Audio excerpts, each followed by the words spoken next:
one of the other things that people were thinking might show its presence here.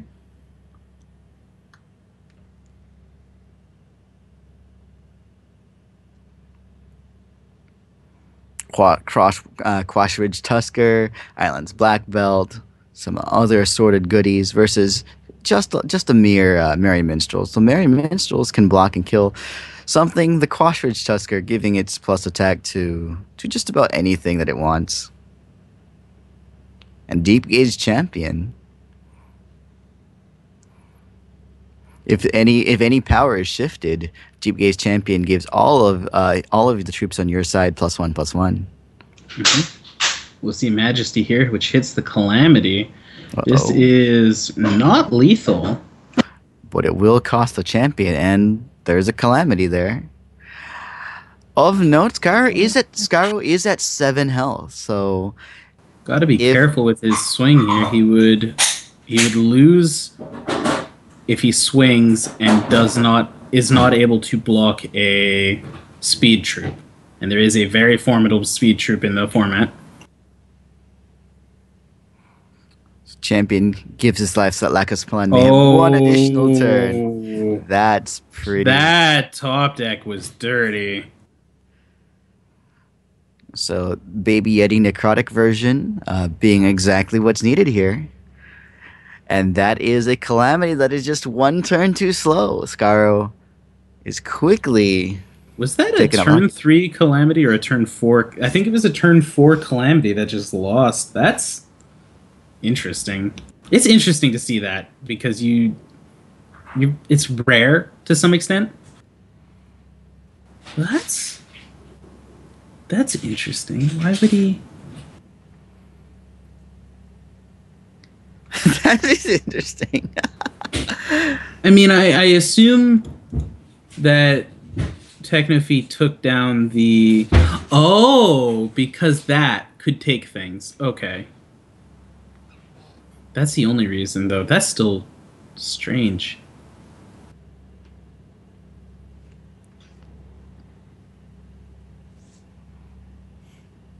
What were you looking at? Just something in the side deck?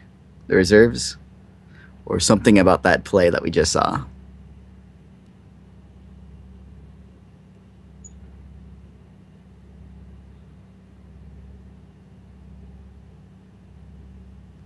There's still some neat options regardless. Anyway, going into game 2. After that really fast game 1, I'm going to start looking... We may want to start browsing this list again, because this might be another fast win, fast loss. Not sure if Lackey's on a delay, but... The really cool thing about Sepulchral Cryptdust is if you're playing a Necrotic deck, it's basically a, like... Infinitely better Shards of Fate. Yes. Doesn't get you your double resources, which is definitely noticeable, but it is there. So that is kind of a weird thought. Like, Skaro will have seen that his opponent got to play and choose what shard he wanted there. Anyway, Carnosaur comes out, deals with that. Quash Ridge Tusker gains Skaro 2 points of health here. Probably an incredibly important part here. Much like gaining a few points of health is great against the potential 20 damage blowout from Titania's Calamity. Much the same against an aggressive deck. Each point of health is a little bit more that the aggressive deck has to do to close out the game. Mm-hmm. We see some Merry Minstrels hit the board. They are not the only elf that Skaro has, as a card was added to his hand, so just with the knowledge of how Elf Allegiance works, Lakos now knows that there's at least one Wild Shard and one elf in Skaro's hand. Plays a Diamond Shard, looks at the board, considers using Highlands Magic's daughter, Highlands Black Belt. Wow. If you guys were in a game, and it is no longer the game you are paired for, just close the match and start the match you were supposed to have. That's all. Yeah. We see the Chimera Guard Fallen hits the board here. If you're having any further issues, just whisper FiveShards in game, please. He is the judge. So he takes breath. Breath is the anti-troop. Titania's Majesty does hit Crocosaur. Which will destroy Highland's Black Belt and the Chimera Guard Fallen.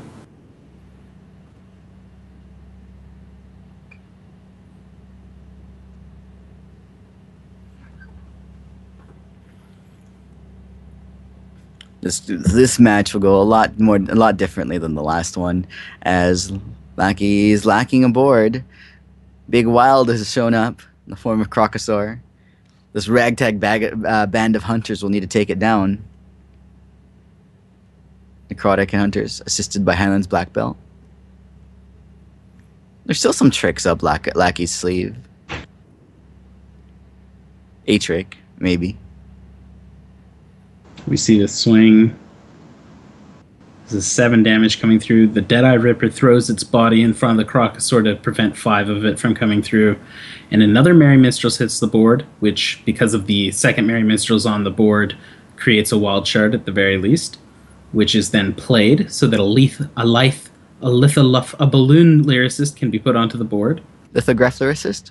Mm-hmm. Okay. Unfortunately, with 3 resources and a handful of 2-cost cards, one of the Pride's Fall just drawn will help, sort of. Ooh, taking a card with Highland's Black Belt. Which one will he choose this time? Will he choose another Breath of the Dragon? Looks like so. Funny enough, one of the Highland's Black Belts was extended, the other was not. So each card created is as appropriate to the card they came from. Got to get some more of that rare dust. Keep it consistent. Anyway, it looks like it was held here. And the Pride's Fall will come out. Destroys the Crocosaur. Only lets 2 points of damage through.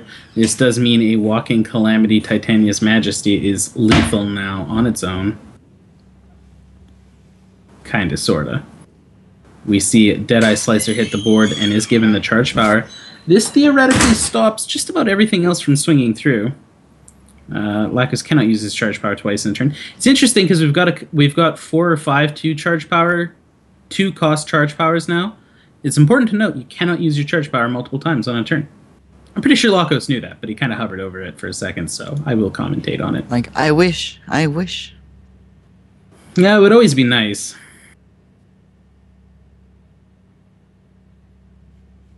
We will see the Breath of the Dragon.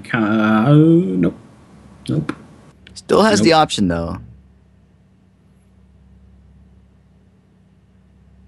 And we'll pass the turn. Lakos slowly developing his board, staring down 29 health on his opponent's side of the board, but certainly running the kind of deck that can push through a ton of damage if given the opportunity. He's got to be scared, though, because Skaro's at 9 resources, but he doesn't use his charge power, so it doesn't appear to be a calamity he's walking into. Oh, my. And we see now the Breath. He's got to leave. He's leaving 2 open at all times. He's keeping that shard ward ready to stop the crazy turn that is even a calamity played from hand. I think that's why the Breath of the Dragon is now the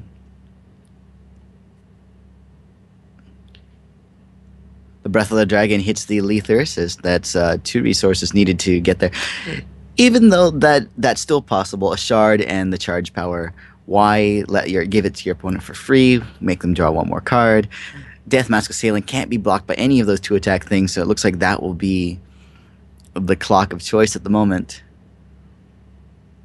You see another Merry Minstrels. Just a whole band of them here. Gets the 9th resource. So now it can't stop a hard played Walking Calamity. So lots of answers in here in LakosPolan's deck. No breath.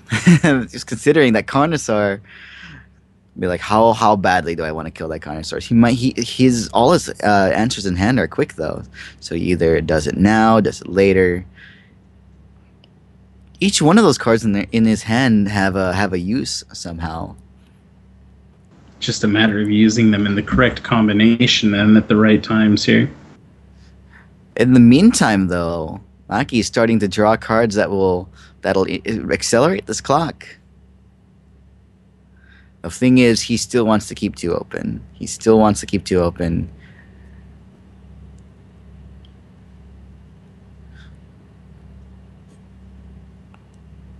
Going to Lullaby, Deathmask Assailant.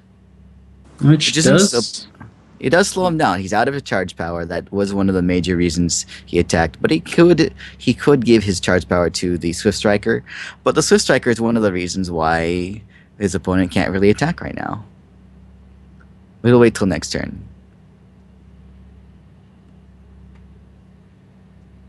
Here we go. There's the Walking Calamity, which will hit the board. Now, what? Ooh. That's too early. That's too early. Oh, man.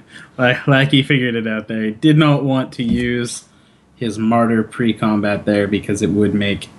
Of course, when you Martyr a troop, it does have the rest of your troops create a monument in its honor. And that monument, of course, gives everything else plus 1/+1. Calamity, wasn't it?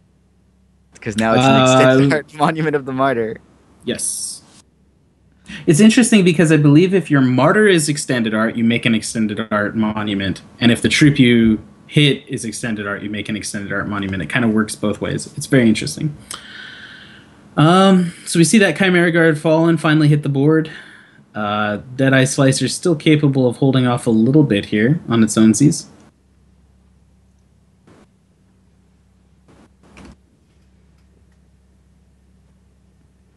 Problem with now Monument of the Martyr is that all those troops that are still on the board, they're +1/+1.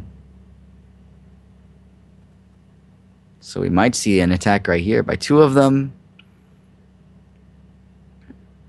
If your Martyr is EA, it's not EA Martyr? Okay. I thought it was both ways. I was wrong. I was wrong. Ooh, this is neat. Using the Shard Ward here to get 2 great blocks instead of trading. Ooh. And we see Lullaby is played, which will nullify all of the damage done by and to attacking troops. So Shard Ward is a wash. It also... No, it still prevents... It still reverts them, but the Martyr is the Monument of the Martyr is a continuous effect. So they are continued to be 3/4. All of the Merry Minstrels are out. All of them. They are so very merry. There are no less than 12 elves represented by these 4 cards. It looks like it is time. +1 attack on Deadeye, possibly to block. Was that the correct move? He put the Chimera Guard Fallen's power onto Deadeye. But I think to clock better, he would have put it on the Deadeye Slicer who's about to attack. Would have gone to 6 attack. They're low defense anyway, so there's a lot of waving of the mouse cursor. See another Deadeye Slicer put onto the board. And we see from the other side of the board, aside from just this terrifying... Like, that monument saved Lakos's life. Like, really it did. But now the opposing board just slowly gets wider and wider, and he has to be careful, especially because he's already at 10 health, and he's not drawing the kind of threats that answer this board state. He's 40 cards left in deck. He's gone through 1/4 of his deck. 1/3 of his deck. That is how math works. I'm good at that sometimes, and can't really do a whole lot here. It's the kind of situation where a Purge would be useful. But I don't know if this is the kind of deck that would run Purge. And we see the Sylvan Performer hit the board, and another Walking Calamity. This Walking Calamity does have the speed and crush necessary to try to push through this board. Lakos, you know what I would do? I would use Pride's Fall on it and just go. Just honorable death. Well, Yeah, yeah. You can There's block it a for minimum damage, but thought about using prize the potential of the bug, but that would be not. I wouldn't encourage that. Also, I don't think it would matter because it wasn't a Majesty copied Calamity. so we're going to game three. The aggro deck is going to get to go first this time. So can LakosPolan get that aggro needed? Repeat something like the taking walking calamity to the face and swinging for lethal. Let's see.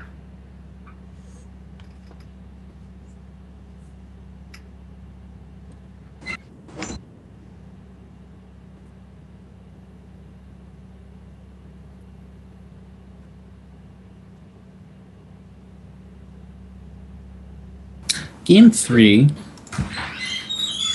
means the Ruby Diamond Cup is going to Ruby Diamond Cup. The Ruby Diamond deck is going to go first, which is exactly where the Quash Ridge Tusker deck wants to be. It wants to go first so bad.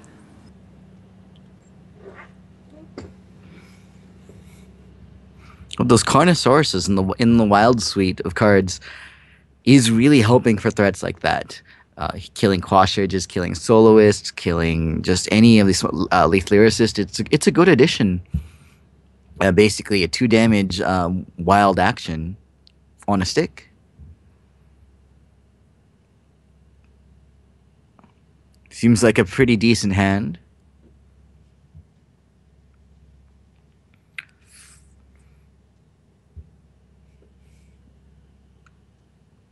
And this is not a threshold intensive deck either. Skaro mulligans to 6. Let's go ahead and begin. Sepulchral Crypt Dust. You'll go ahead and choose Ruby. Play turn 1 Quash Ridge. Also, because Skaro is not first, Quash Ridge will be able to get to at least get to 1 attack. No charge power because the charge power for Urgnok is +1 attack, but needs 2 Ruby. So Quash Ridge will not be 2 attack for this. Doesn't have a target for its extra +1 for the turn. Here we go. Doesn't seem to bother Lakos too much. Nope, and we won't see a Carnosaurus. Knows that his next turn here is going to be a big swing. No matter what he plays out of this hand, he is going to be doing some damage here. This 2 damage from the Quash Ridge bouncing onto the Death Mask. Gets in another 6 damage, puts down a Chimera Guard Fallen. Next turn, he is swinging for a large potential amount of damage in a large amount of ways. And the only thing on the opponent's side of the board to slow him down is a Sylvan Performer, which is not quite good enough.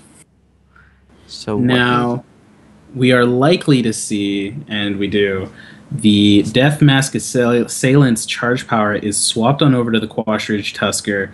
The Deadeye Ripper is going to be played, and we'll likely see the Alpha Swing here. All the troops go in. The Quash Ridge adds 3 attack to the Deadeye Ripper. In the best block here, Sylvan Performer blocks 4 damage, but 8 still comes through. 9 still comes through. That is how Chimera 4 + 5 works. That Chimera Guard Fallen is so threatening that has to be the block. Yeah, and now Skaro literally needs to put a Majesty into play and swing with it this turn. And he has Spell Shield in the socket there. It will not be good enough, although Carnosaur might be enough. I'm not entirely... Yeah, Carnosaur might be enough. Doesn't need to put a Majesty into the board. A Crocosaur or a Carnosaur is fine here. But the Spell Shield here, of note, important. This will destroy the Tusker and gain Skaro 2 health. This will cost him the Tusker, but means that Skaro has not lost the game yet. I mean, it's still bloody close. It's still bloody close. It's going to be really close because now with that speed, an attack for 5, Skaro is at 1. Deadeye Ripper showing why it's an infinitely better card than the trash that is Baby Yeti. Baby Yeti, of course, being the single worst card in the whole game. No card in the game worse than Baby Yeti. Not even a Dingler. And it looks like GG's from Skaro. It looks like he's not going to be able to stop one damage. The best he's able to do is play 2 troops. Awkwardly, we can see Lakos's hand had answers had he drawn a shard anyway. Staggering Blast would have been fine here. But we see he swings with everything. The 2 blocks will go out. 2 damage comes through. Wild Ruby taken down by Diamond Ruby, of all things. The victory goes through. GGs are said. That was a fun match. Let's see what else we can find. As there's probably... Go ahead.